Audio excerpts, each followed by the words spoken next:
Got another early Breba to try.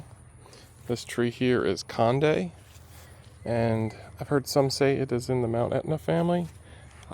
Not positive. It definitely has some of the characteristics. And last year was the year I rooted this one, in January last year, and it did really well for me last year. So this is the same tree that I rooted as a cutting last year. It's in great shape, and it's got one Breba on it. One of the tells here is that that's the node where I pruned it. So this is where everything started to come out of with growth this year. So all of these figs up here, and all of these here and here are main crop figs that will be ripening later, and these here.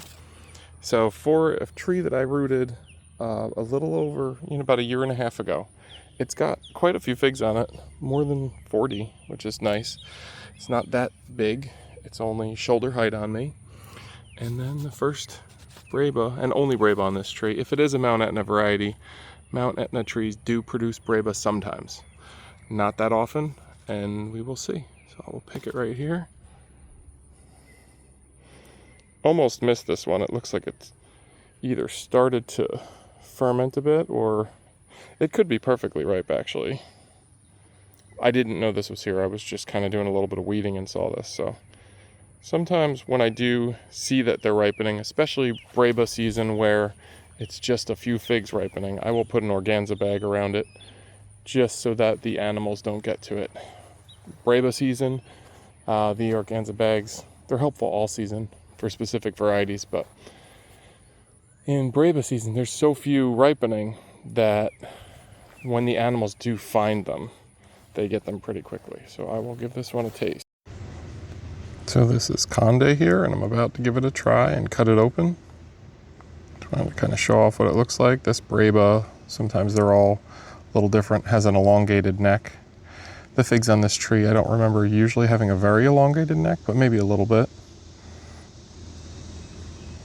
And that would be a little different than some of the other Mount Etnas, if it is even related.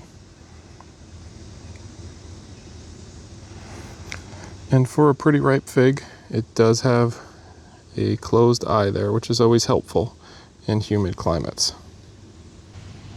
There we go. That's really good looking for a Breba fig. It looks really ripe on the inside. Definitely wasn't picked too early.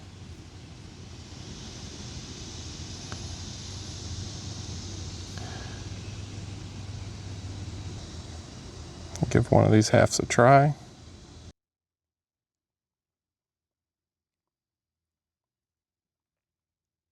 That's really good for a Breba. That's some great fig flavor that I haven't gotten a lot of lately.